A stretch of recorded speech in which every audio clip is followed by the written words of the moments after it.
तो फाइनली आज हम सोलो लेवलिंग के बेसिक कॉन्सेप्ट के ऊपर बात करने वाले हैं। आज हम ये भी जानेंगे कि आखिर रूलर्स और मोनार्क्स कौन थे और उन्हें बनाया क्यों गया था। हेलो दोस्तों, मेरा नाम है Anurag. Welcome back to another video. Without wasting any time let's start our video. बहुत साल पहले की बात है जब पूरे वर्ल्ड में सिर्फ लाइट और डार्कनेस थी।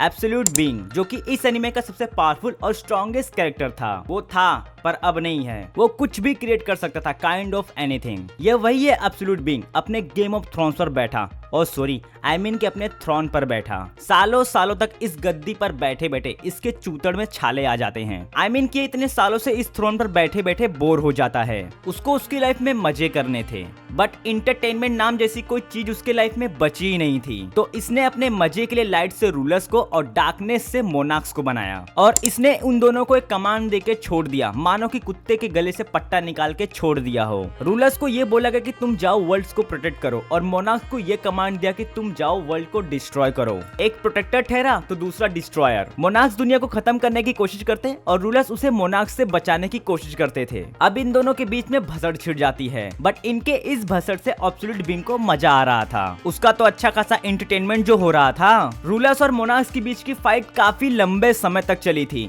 इस फाइट में रूलर्स ने अपने काफी वॉरियर्स को खोया था। हालांकि दोनों ही इक्वल पर थे, ना ही कोई जीत रहा था और ना ही कोई हार रहा था। तो इस सिचुएशन को देखने के बाद रूलर्स गए एब्सोल्यूट बीइंग के पास। उन्होंने एब्सोल्यूट बीइंग से रिक्वेस्ट की। रूलर्स ने ये कहा कि प्लीज हमारी हेल्प कीजिए, इस फाइट में कितने मासूमों की जान जा रही है। आप हम रूलर्स को थोड़ी सी पावर दे दो, देन हम मोनार्क्स को कंप्लीटली डिफीट कर देंगे। बट इस गांडू को कुछ फर्क ही नहीं पड़ रहा था। एब्सोल्यूट बीइंग ने इनकी बातों को घंटा रिस्पॉन्स दिया। आई मीन कि उसने रिस्पॉन्स ही नहीं दिया, घंटा ही रिस्पॉन्स नहीं दिया उसने। एंड देन बाद में रूलर्स को यह रियलाइज हुआ कि इनका असली दुश्मन मोनार्क्स नहीं, बल्कि इनका क्रिएटर एब्सोल्यूट बीइंग ही है। तो रूलर्स ने यह डिसाइड किया कि हम मिलके एब्सोल्यूट बीइंग को मारेंगे। हाँ, बट वो मोनार्क्स के साथ काम नहीं कर सकते थे, बिकॉज उनका क्रिएशन ही डिस्ट्रक्शन करने के लिए किया गया था। तो रूलर्स ने मिलके अपने क्रिएटर्स को मारने का फैसला किया। बट उन 8 रूलर्स में से एक रूलर्स जो कि सबसे पावरफुल था, एंड उसका नाम था एसबॉर्न। एसबॉर्न रूलर्स का कमांडर भी था। उसी ने अब तक मोनार्क्स की टीम को बराबरी की टक्कर दी थी।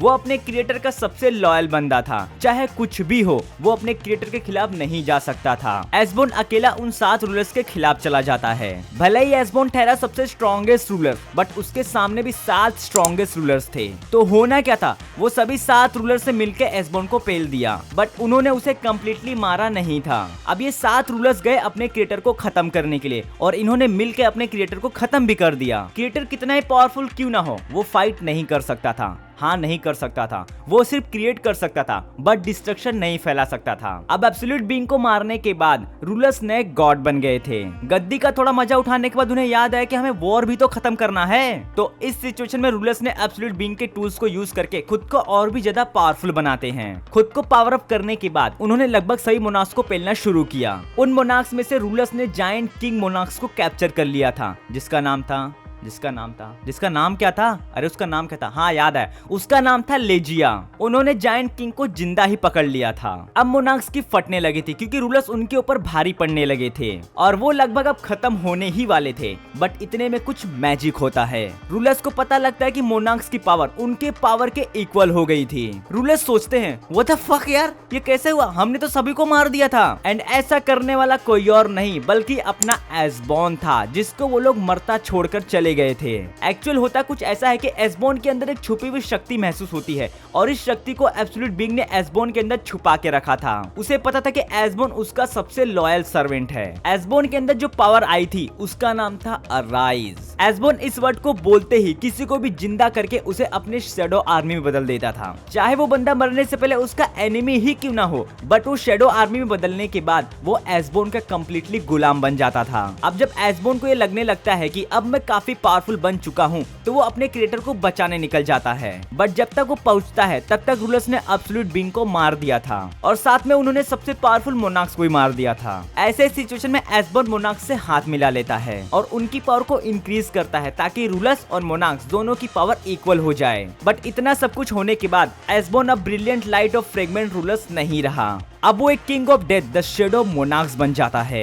इससे पहले तो एक स्ट्रॉन्गेस्ट रूलर और एक greatest fragment of brilliant light था ही, बट अब तो वो और भी ज्यादा पावरफुल बन जाता है। ऐसे में रूलर्स वर्सेस मोनार्क्स की फाइट कंटिन्यू हो जाती है। सालों से चली आ रही है वॉर फिर से शुरू हो जाती है, बट इस बार सिचुएशन कंप्लीटली अलग थी। मोनार्क्स इस बार रूलर्स के ऊपर भारी पड़ रहे थे बिकॉज उनके साथ एस्बॉन भी था, जो कि अब शैडो मोनार्क्स भी बन गया था। वॉर में दोनों ही साइड के वॉरियर्स मरते थे और एस्बॉन अराइज बोल के उनको अपने शैडो आर्मी में बदल देता था। ये वॉर सालों सालों तक चल रही थी और इस वॉर में एस्बॉन सबसे ज्यादा पावरफुल बन जाता है। वो इतना ज्यादा पावरफुल बन जाता है कि रूलर्स और मोनार्क्स दोनों की एस्बॉन से फटने लगी थी। मोनार्क्स इस बात से खुश थे, बट वो कहीं न कहीं दुखी भी थे। अगर एस्बॉन हमें धोखा दे देगा तो हमारे तो एल लग जाएंगे, वैसे भी तो अपने ही लोगों से झगड़ा कर रहा है। ऐसे इंटेंस सिचुएशन में दो monarchs, Raken the king of beast और Baran king of the demon, इन दोनों ने मिलकर एस्बॉन को मारने का फैसला लिया। उन्होंने एस्बॉन के अगेंस्ट वॉर को शुरू किया, बट इस बार एस्बॉन पुराना वाला एस्बॉन नहीं था, वो अलग ही लेवल पर था। अब वो शैडो मोनार्क्स बन चुका था, उसका लेवल सबसे आगे था। एस्बॉन दोनों की कह के ले लेता है। इस वॉर में एस्बॉन की आर्मी का काफी ज्यादा नुकसान होता है।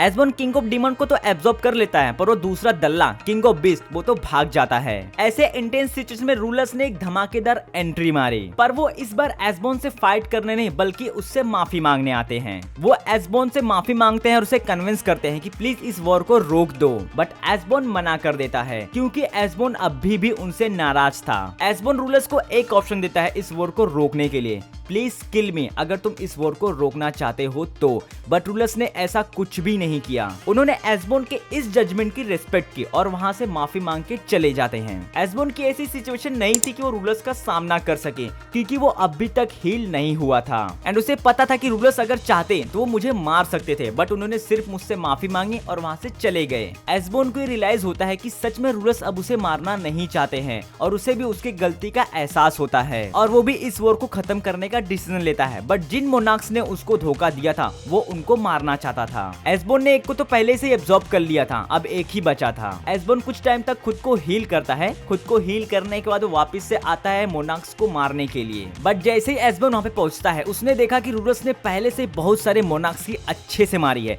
इतनी मारी कि उन्होंने डायमेंशन को ही चेंज कर लिया था। अब एस्बॉन भी उसी डायमेंशन में चला जाता है उसे मारने के लिए। उस डायमेंशन में जाने के बाद एस्बॉन की मुलाकात एक सबसे स्ट्रॉन्गेस्ट मोनार्क से होती है एंड जिसका नाम king of dragon the monarch of destruction था। किंग ऑफ ड्रैगन को ये पता था कि एस्बॉन यहाँ पर क्यों आया है, बट वो उससे फाइट करने की बजाय उससे हाथ मिला लेता है और साथ में उसके साथ काम करने के लिए बोलता है। किंग ऑफ ड्रैगन्स को पता था कि कुछ टाइम पहले रूलर्स ने उनकी अच्छे से मारी है। मोनार्क्स अपने एग्जिस्टेंस को खत्म होने नहीं देना चाहते थे, उनका जिंदा रहने का मेन पर्पस ही डिस्ट्रक्शन था।